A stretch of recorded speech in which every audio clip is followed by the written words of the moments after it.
Bonjour à tous, c'est Backlot Prod. Aujourd'hui je vous retrouve pour une nouvelle vidéo consacrée à la saison d'Halloween 2018 à Disneyland Paris ainsi qu'à Phantom Manor et à sa réouverture. Générique.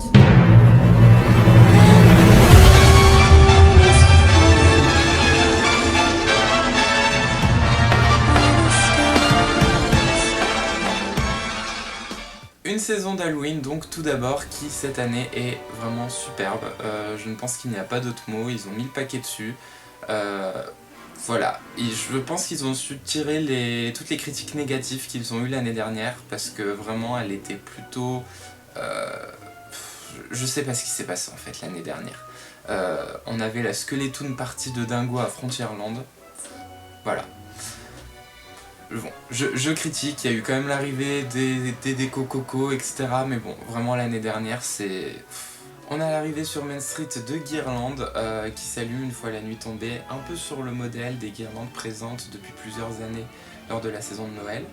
On a de nombreuses rencontres personnages cette année avec notamment Dingo et sa machine à bonbons, Donald le matin à l'atelier de couture, qui ensuite vers 11 h si je ne dis pas de bêtises est remplacé par Stitch toute la journée. On a également Jack Skellington, le chat Chester mais qui lui malheureusement ne reste que 3 heures environ sur le parc. Plein d'autres personnages et notamment Mickey et Minnie en Dias de los Muertos dans le fond de Frontierland avec des costumes vraiment super jolis.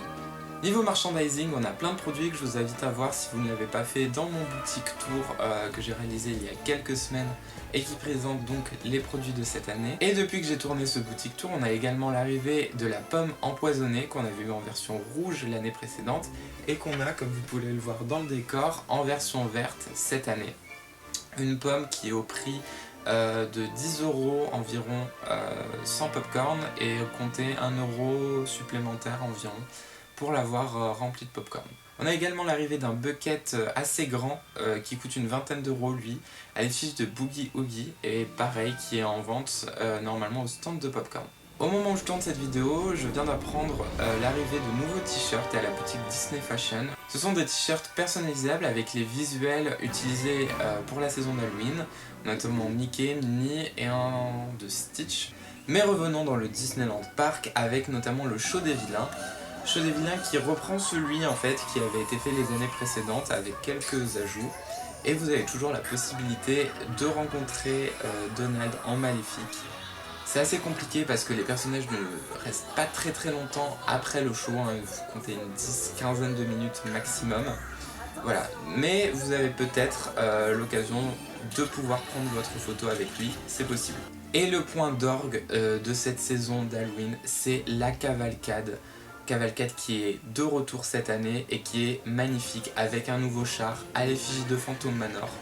Phantom Manor qui est très présent dans cette cavalcade et donc on sent vraiment que la réouverture de base devait être un peu un événement, l'événement de cette saison d'Halloween et malheureusement elle avait dû être retardée mais ça devait être vraiment une solution qui n'a pas été prise à la légère parce qu'on peut voir donc le manoir des illusions qui est en fait un manoir qui reprend les codes de Phantom Manor et on y voit notamment le fantôme et Melanie Ravenswood ainsi que Mickey. Et là, spoiler alert pour ceux qui n'ont pas encore vu la cavalcade et qui ne veulent pas trop d'informations dessus, sachez que durant la cavalcade en fait Mickey rentre et sort par différents endroits du manoir et au total il a 3 costumes différents.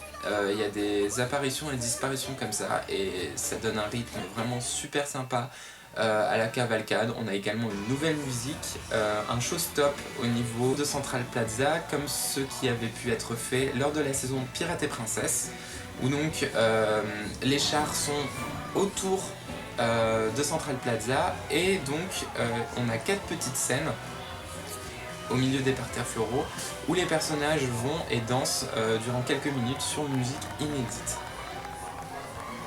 Et pour finir avec cette saison d'Halloween et passer à Phantom Manor, parlons du menu spécial Halloween présent au Lucky Nuggets, menu que j'ai pu tester il y a 2 semaines environ. Menu qui est assez sympa, qui est composé d'un grand burger avec des frites maison. Comme toujours au Lucky Nuggets, vous avez une boisson offerte lorsque vous prenez un menu. Et on a notamment ce dessert qui est en forme d'œil assez globuleux et qui s'avère être en fait un dessert avec un biscuit aromatisé au popcorn. Et vraiment c'était hyper bon et c'était aussi beau que bon, vraiment. J'ai vraiment beaucoup aimé. Et on a toujours l'ambiance du Lucky Nuggets avec les petits spectacles et enfin ce cadre qui est juste super. Donc je vous conseille. Le prix du menu est d'environ 20 € avec la réduction passeport annuel. C'est un coût certes, mais faut pas oublier que c'est un menu saisonnier premièrement et que deuxièmement vous avez tout de même un show pendant que vous mangez, ce qui est assez sympa.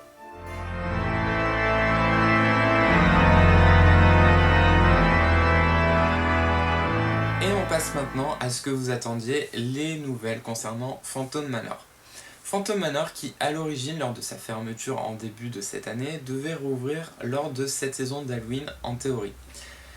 Il y a eu peut-être quelques soucis, on n'a pas beaucoup d'informations à ce sujet, mais dans tous les cas, la rénovation a pris plus de temps que prévu et il s'avère qu'il devrait rouvrir normalement, il n'y a pas encore de date officielle, mais courant février. Certains disent vers le 15-16 février 2019.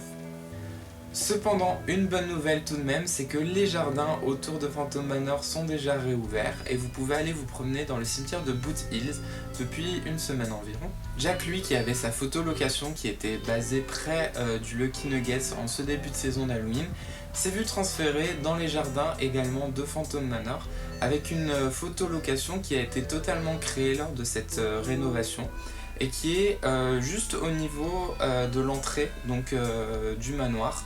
À la gauche de l'entrée, vous avez donc ce nouveau point photo. Cette réouverture des jardins a permis de confirmer l'arrivée de la file Fast Pass dans l'attraction. Alors tout simplement maintenant, les cast members qui travaillent à Phantom Manor ne seront plus directement devant l'entrée du jardin, mais seront à l'intérieur afin de vous guider soit vers l'escalier qui mène directement devant l'entrée du Phantom Manor qui sera l'espace Fast Pass, soit la file d'attente que vous connaissiez précédemment qui elle reste inchangée. En tout cas, si vous avez l'occasion d'y aller, surtout en ce moment, en fin de journée, juste avant la fermeture du parc, qui est une ambiance hyper sympa dans les jardins et près de Boot Hill, on retrouve vraiment ce qu'on avait perdu lors de la fermeture, donc en ce début d'année, cette ambiance si particulière qu'il y a autour du manoir. Et vraiment c'est quelque chose à faire si vous allez au parc et si vous en avez l'occasion. Venons-en maintenant à la version étrange Noël de Monsieur Jack de Phantom Manor. Alors, il y a quelques semaines maintenant, de nombreuses rumeurs sont ressorties parce que c'est vraiment un thème qui est récurrent. On a souvent des discussions autour de l'arrivée ou non de cette version dans le resort parisien.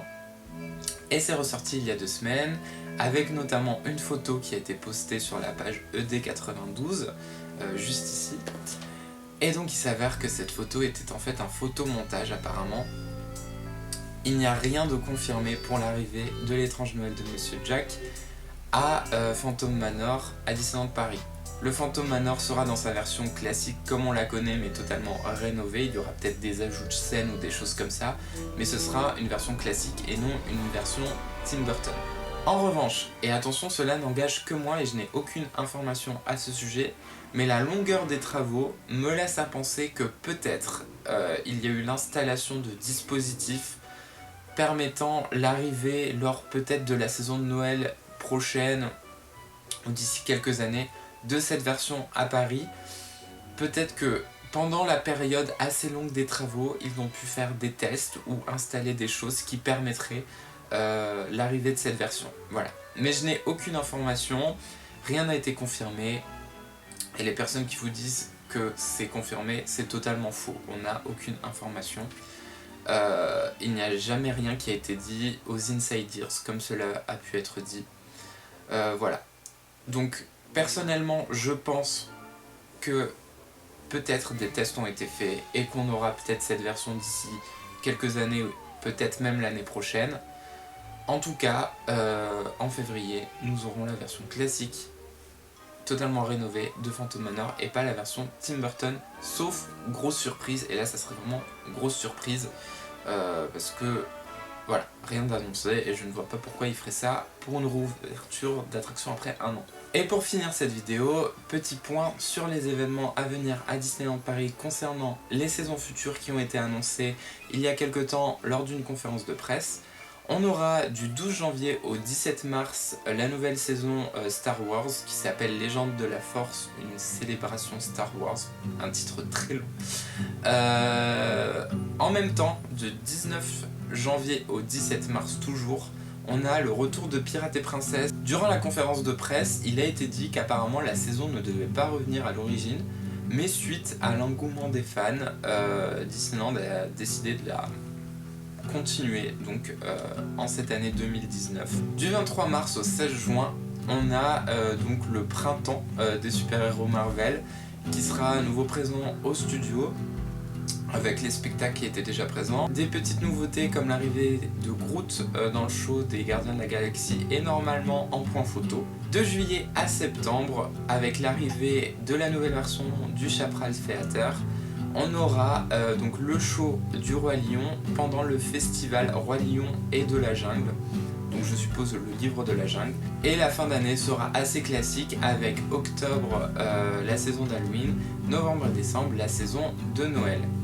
Petit regret de ma part concernant la saison d'Halloween, parce que contrairement aux États-Unis où elle commence carrément en août, ce qui pour moi par contre là est un peu tôt, nous n'avons toujours qu'une saison d'Halloween qui ne dure qu'un mois, et quand on a une saison de qualité comme ce qui a été fait cette année, je pense qu'on pourrait la faire commencer au moins début ou mi-septembre. Ça pourrait être assez bien, surtout qu'il n'y a pas de choses particulières à cette date. Une arrivée pour moi de la saison d'Halloween mi-septembre, ça serait super pour la rallonger un peu parce que c'est une saison qui est vraiment courte. Cette année elle dure du 1er octobre au 2 ou 3 novembre. Donc voilà, c'est à peine un mois. Et encore une fois, elle est vraiment de très bonne qualité cette année. C'est une ambiance super sur le parc et je ne peux que vous conseiller d'y aller si vous en avez l'occasion. Je vous remercie d'avoir suivi la vidéo. D'ici peu, je vais normalement poster une vidéo de la cavalcade d'Halloween pris de plusieurs angles. Il me manque quelques points de vue, c'est pour ça que j'ai pas encore pu faire le montage. Mais ça va arriver normalement d'ici 2 semaines maximum. Je mets ça au conditionnel parce que c'est pas sûr, hein. Si j'arrive pas à voir les plans, la vidéo ne sortira malheureusement pas. Comme toujours, je vous invite à liker et partager la vidéo si vous avez aimé ce contenu et n'hésitez pas à vous abonner à la chaîne si ce n'est pas encore fait. Et d'ici là, portez-vous bien.